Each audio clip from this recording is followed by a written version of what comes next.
चक्की चालन योग में एक महत्वपूर्ण आसन है जो कि पेट की चर्बी को तो कम करता ही है, उसके साथ साथ जो आपका कमर का साइज है उसको भी काफ़ी रिड्यूस कर देता है। तो जो कमर का जो कमरा बन चुका है ना, वो भी काफ़ी तेज़ी से कम हो जाता है। कमर जो है अच्छे शेप में आ जाती है, पेट तो कम होता ही है उसके साथ साथ। तो चक्की चालन आपको करना कैसे है और चक्की चालन के साथ साथ और क्या एक्सरसाइजेज आप जोड़ सकते हैं बेहतर रिजल्ट के लिए। यदि आपको शॉर्ट स्पैन ऑफ टाइम में रिजल्ट चाहिए, कम से कम समय में चाहते हैं कि 5-7 एक्सरसाइज करके 15 मिनट में 10 मिनट के प्रैक्टिस में आपको अच्छा खासा रिजल्ट मिल जाए महीने 2 महीने में, तो ये जो सेट है काफ़ी अच्छा काम करने वाला है। तो पहले देख लीजिए चक्की चालन मैं आप लोगों को बताता हूं। तो चक्की चालन को आप 2 तरह से कर सकते हैं। एक तो आप दोनों पैर को ज्वाइन करके और दूसरा लेग को ओपन करके, और इसके साथ साथ जो दूसरी एसोसिएटेड एक्सरसाइजेज हैं जो आपके रिजल्ट को और ज़्यादा इंप्रूवमेंट देने वाली हैं, वो भी मैं आप लोगों को बताने वाला हूँ। तो चलिए पहले हम लोग चक्की चालन का देख लेते हैं। इस तरह से अभी हाथ को ऐसे मिला लेना है। पहले के समय में लोग चक्की चलाते थे। चक्की कैसे चलाते थे आप सुने भी होंगे कि जेल में चक्की पीसोगे। तो चक्की होता क्या था अभी के समय के, अभी के जो युवा हैं वो नहीं जानते होंगे, जो मेरे एज से ऊपर के लोग हैं उनको पता होगा। ऐसे जाता होता था, चक्की होता था जिसमें दाल कूटते थे और जाते में आटा पीसते थे। तो ऐसे सब मैंने भी बचपन में देखा है। तो उसमें क्या होता था, घर के जो लेडीज़ थी उनका नेचुरल तरीके से एक्सरसाइज हो जाता था। अभी तो होता नहीं है। तो अभी वही सारी चीज़ें जो हैं वो प्रैक्टिस में लाकर हम अपना जो हेल्थ है उसको मेंटेन करते हैं। तो इस तरह से आपको कर लेना है। ऐसे हाथ को आगे कर लीजिए और ऐसे आपको करते हुए पीछे जाना है। जो आपका कोर है वो भी इंगेज रहना चाहिए, अंदर की तरफ खींच कर रखिए जब पीछे जा रहे हैं, और आगे जा रहे हैं तो एक्सेल करते हुए इस तरह से, और थोड़ा सा बड़ा सर्कल बनाने की कोशिश करेंगे।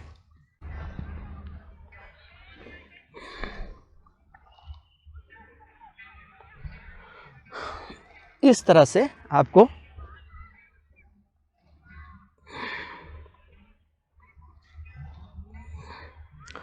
ऐसे आपको 20-20 करना है। 10-10 का 2 सेट बना लीजिए। 10 टाइम एक साइड में कर लेने के बाद फिर आपको दूसरे साइड में रिवर्स कर लेना है। तो 10-10 का 2 सेट आप बना लीजिए यदि आप पर्पस से कर रहे हैं। तो यदि आप चाहते हैं कि आपका ग्लूट जो है वो शेप में आए, जो आपका कमर का साइज है वो शेप में आए, तो आपको 20 तो कम से कम करना ही चाहिए।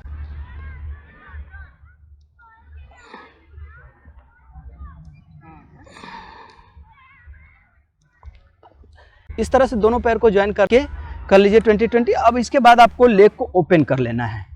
लेग को ओपन करने के बाद भी आपको वही काम करना है।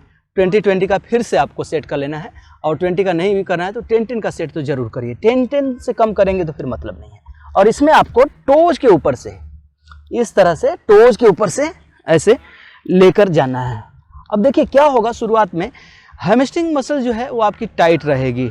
हैमस्ट्रिंग भी टाइट रहेगा, ये आपका क्वाड्रिसेप्स भी टाइट रहने वाला है, यहाँ पर कॉफ भी टाइट रहेगी। ग्लूट इतना फ्लेक्सिबल नहीं है, लेकिन यदि आप योगा का अभ्यास कर रहे हैं तब तो फ्लेक्सिबल रहेगा, तब आपको ज़्यादा दिक्कत नहीं होगी। नहीं कर रहे हैं और डायरेक्ट आप इसी को कर रहे हैं तो थोड़ा सा आपको यहाँ पर टाइटनेस फील हो सकता है, तो वो आपका करते करते चला भी जाएगा। जिसका हैमस्ट्रिंग टाइट रहता है, बहुत सारे लोगों का होता है कि कॉफ हैमस्ट्रिंग बहुत टाइट होता है, उनको चलने फिरने में भी थोड़ी सी दिक्कत हो जाती है। खड़े खड़े यदि कोई सामान उठा रहे हैं तो उसको भी दिक्कत होती है। तो ये उस कंडीशन में भी काफ़ी अच्छा आपका हेल्प करने वाला है। यदि ब्रीदिंग की बात करें तो इसमें जब आप फॉरवर्ड जा रहे हैं तो आप एक्सेल कर लीजिए, और एक्सेल थ्रू द नोस्ट्रिल, और पीछे आ रहे हैं तो इनहेल कर लीजिए। और ऐसे 10 time clockwise 10 time anti clockwise बड़ा सर्कल बनाते हुए आपको ये कर लेना है। और जब पीछे जा रहे हैं तो एब्डोमेन को इंगेज रखिए।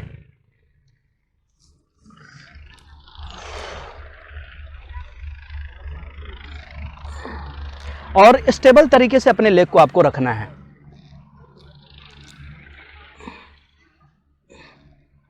अब इसके बाद आपको एसोसिएटेड एक्सरसाइजेस क्या करने हैं, आपको ऐसे हो जाने हैं और सिंगल सिंगल लेग का राउंडिंग कर लीजिए।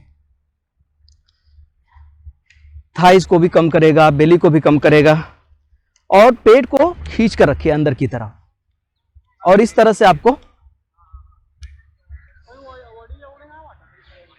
20-20 कर लेना है। 20-20 इस साइड आपको सेट बना लेना है,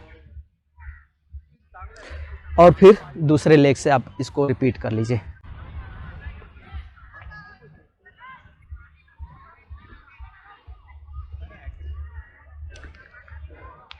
सबसे ज़्यादा जो बॉडी का शेप बिगड़ता है वो अब्डोमेन से होता है, फिर ग्लूट और थाइस से होता है। तो इसके लिए ही ज़्यादातर एक्सरसाइजेज, और ये एक्चुअली ऐसा बॉडी पार्ट है जिसके लिए आपको मैक्सिमम एक्सरसाइज भी जो है मिल जाती है। ज़्यादा से ज़्यादा आप एक्सरसाइज इसके लिए डिजाइन कर सकते हैं, ज़्यादा से ज़्यादा वर्कआउट आप कर सकते हैं इन बॉडी पार्ट्स को फोकस करते हुए। तो ये हो गई तीसरी जो कि आपको एक्स्ट्रा में कर लेनी है। और इसके बाद आप चाहे तो ये कर लीजिए, सिंगल साइड में लेग को ऐसे आप स्ट्रेच कर लीजिए ये।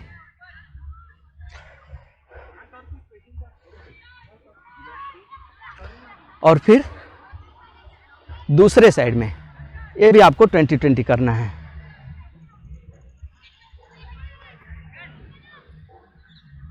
और फिर दोनों को ऊपर कर लीजिए और ये सीजर, कोर को इंगेज करके। नी को स्ट्रेट रखेंगे, स्लाइटली सॉफ्ट रख लीजिए, लॉक नहीं करिए। खैर प्रेशर नहीं आ रहा है तो आप कैसे भी रख सकते हैं, कोई दिक्कत नहीं है, लेकिन सॉफ्ट रखेंगे तो आपको कंफर्ट रहेगा। और फिर इसके बाद ऑल्टरनेट अप डाउन। तो इस तरह से आप एसोसिएट कर लीजिए इसको भी। इसको यदि आप कर रहे हैं तो इसको भी आपको 20-20 तो कम से कम करना ही है, हर एक लेग को इस तरह से 20-20 आप फॉलो कर लीजिए।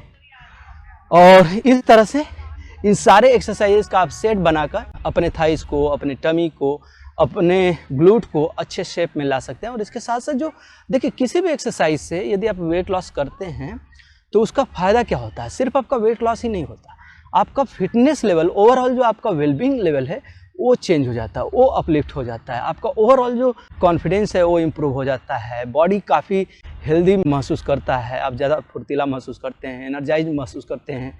तो एक्सरसाइज से वेट लॉस करने का बहुत सारा आपको फ़ायदा होता है। इसके साथ साथ कोलेस्ट्रॉल, ब्लड प्रेशर, सब कुछ आपका बैलेंस में आता है। तो आप इस एक्सरसाइज को करिए और हेल्थ बेनिफिट लीजिए।